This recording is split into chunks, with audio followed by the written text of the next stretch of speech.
Welcome back to the deep dive. So you handed me this really interesting stack of source material this week. Yeah, it's focused on just one single legal document. Right, a reply affirmation, and it's from a New York Supreme Court case, Rafael Moreno versus Key Food Supermarkets et al. And this is anything but a routine filing. We're looking at a situation where the defense, so Key Food, is basically accusing the plaintiff of making the entire lawsuit up. That's really the heart of it. So our mission today is to unpack why the defense is asking the court to do one of two pretty extreme things. Extremely extreme, yeah. Either dismiss the whole complaint, saying it's a fraud upon the court, or, if not that, let them file an amended answer that includes some very serious counterclaims for fraud. And the immediate hook here, the thing that makes this so fascinating is the legal standard. To prove fraud upon the court, you can't just show some conflicting stories. It's a high bar. It's an incredibly high bar.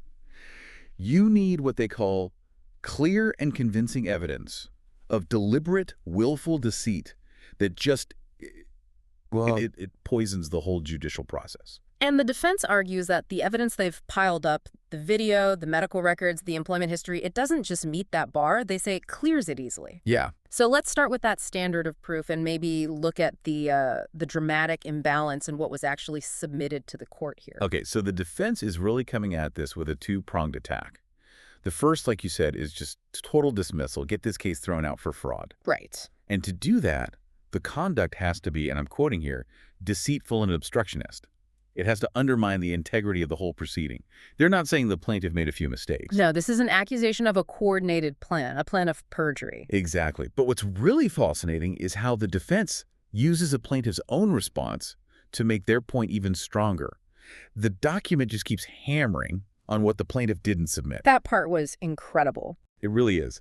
The defense comes in with this mountain of evidence: medical records, billing records, sworn testimony. The surveillance video, which we'll get to. Video, an expert biomechanics report, employment records, government records, just everything. Mm-hmm. And when the plaintiff responds, the defense points out they submitted, basically nothing, no factual evidence. Yeah, specifically no sworn affidavit from Rafael Moreno himself, no explanation for any of these dozens of alleged lies. None. And no affirmation from a doctor to dispute the treatment records we're about to talk about. Yeah. And crucially, no competing expert to push back on the defense's analysis of the video or the biomechanics of the fall itself. So the plaintiff's entire opposition was really just an attorney making arguments. An attorney affirmation, which the defense says has, quote, zero probative value. Okay, so for anyone who isn't a legal expert, what does probative value actually mean in this context? It's a great question.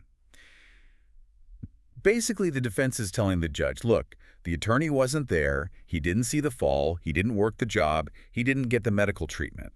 So when the attorney says these are all just mere discrepancies, that's just an argument. It's not evidence. It's not evidence. A sworn statement from the plaintiff or a doctor, that's evidence. So when you're accused of perjury and you refuse to offer your own sworn testimony to deny it, that silence speaks volumes. That really sets the stage perfectly for the next part of the document, which is this list of specific pervasive perjuries.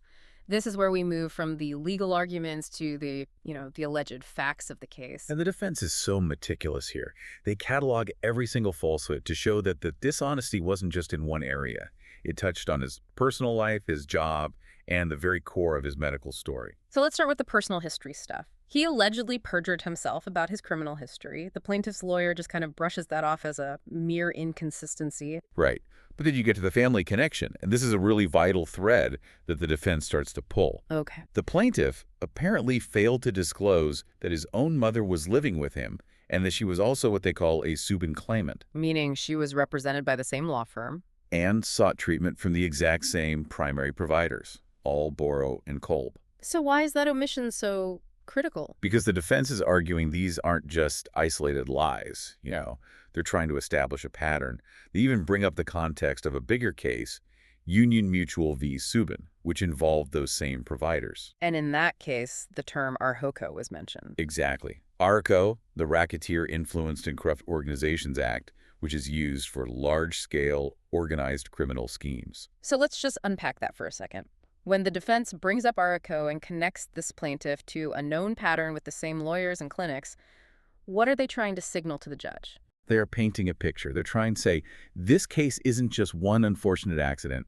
They're alleging it's potentially part of a much larger systemic network of staged, or at least highly exaggerated, claims involving these specific doctors and this specific law firm. And by hiding the fact that his mother used that same network, he allegedly hid a connection that speaks directly to that manufacturing allegation. Precisely. Wow. Okay, so moving on to his employment. He allegedly perjured himself about a prior job, claiming he only worked one 8-hour shift. And that he used a fake OSHA card to even get that job? And again, the defense points out these claims are not contested by the plaintiff in any sworn statement. They might seem like small lies individually. They do, but the defense argues the cumulative weight of it all just shows a willful willingness to mislead the court on any fact, big or small, that might hurt his case. Which brings us to the medical treatment lies. This is the part that connects directly to whether or not the major surgery he got was actually necessary. Yes, exactly. So the defense documented that the plaintiff lied multiple times about how much physical therapy, or PT, he actually had. According to the defense, the reality was just 3 sessions. 3 total sessions. 3 total sessions before he gets a major spinal fusion surgery that was justified, in part because of the so-called failure of PT. And what about the hospital incidents? So he apparently went back to the hospital twice, claiming he had herniations that doctors couldn't find, and he was seeking Percocet.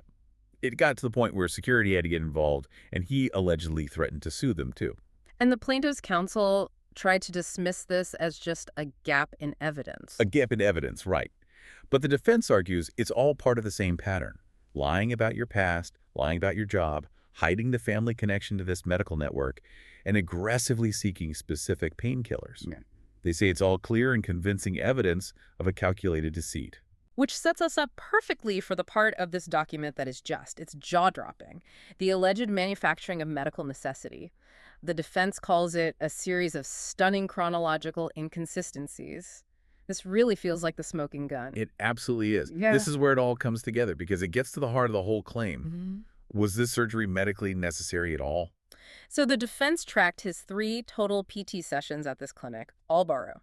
January 31st, February 4th, and February 19th of 2020. Right. And the timeline, the speed of the diagnosis, and the referral, it just makes the record seem, well, impossible. So walk us through it. Start with day 1, the very first PT session. Okay. On January 31st, 2020, this is day 1 of his physical therapy, a provider named Carafin writes in the notes that the plaintiff has been on PT for a prolonged period of time with almost no significant relief and recommends he get injections as soon as possible. Wait, hold on. How can a doctor write that a patient has been on PT for a prolonged period with no relief on his very first day of PT? That's the million-dollar question. It implies the record was being built backwards.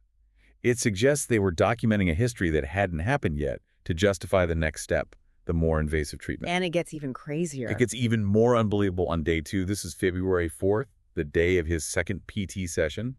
The surgeon, a Dr. Okubadeo, who's also at Alboro, notes that the plaintiff had extensive physical therapy, but pain persists. Extensive after 2 sessions. After 1.5 sessions, technically. But here's the critical contradiction. In that same note, the doctor observes no physical limitations. What do you mean? The notes confirm he had normal alignment, no unsteady gait, no neurological deficit, and no range of motion limitation. 0. Despite this total lack of objective physical findings, Dr. Okubadeo immediately recommended a multi-level instrumented fusion. So, to be clear, on the second day of what ended up being only 3 conservative treatments, the doctor writes down extensive physical therapy failed, finds 0 observable physical symptoms, and then recommends a massive surgery. That's the defense's entire argument. It just completely undermines the fundamental medical principle that you only do major surgery after conservative treatment has actually been tried and has actually failed. And they brought in their own expert to confirm this. They did. Dr. Merkler, who stated unequivocally there was absolutely no indication for cervical spine surgery. They also point out that the surgery was for his neck, his cervical spine, even though the surgeon's previous note was, quote, devoid of any reference to the cervical spine. So the medical records seem impossible internally, but the defense didn't just stop there. They also looked at the inciting incident itself, the fall at Key Food. Correct. To tie it all together, they have video footage and an expert report that supports their claim that the fall was, quote, plainly intentional. And again, the plaintiff failed to provide his own sworn denial or his own expert to counter that. Not at all. The only pushback was from his attorney, who tried to discredit the expert by pointing to a couple of footnotes in his report about car accidents, which is, pure misdirection. The defense argues that since the plaintiff never denied it under oath, the facts around the fall are basically deemed conceded. So if the case isn't dismissed outright for this massive alleged fraud, the defense has that second option they're asking for. Right, the second prong of their motion. They're asking for permission to amend their answer to include their own serious counterclaims. And why is that alternative so important strategically? It's a way of saying to the court, look, if you're not convinced this is bad enough for immediate dismissal, then at the very least, you have to let us sue him back for the damage his fraud caused us. It turns the whole case on its head. And to back this up, they lean pretty heavily on legal precedent, right? Citing other cases to show this isn't happening in a vacuum. They do. They cite a case called Leslie Ortiz v. 1983 Gourmet. They make a point of saying this happened in the same county, with the plaintiff represented by the same law firm Subin, and it involved substantially similar allegations of a manufactured claim. And in that case, the court did grant leave to amend. It's like they're giving the judge a roadmap. A direct local roadmap. And then there's an even more recent case from 2025, Tavares v. Tuck It Away, which is even more pointed. Because it involves the same doctor. The same surgeon, Dr. Okubadeo. Yeah.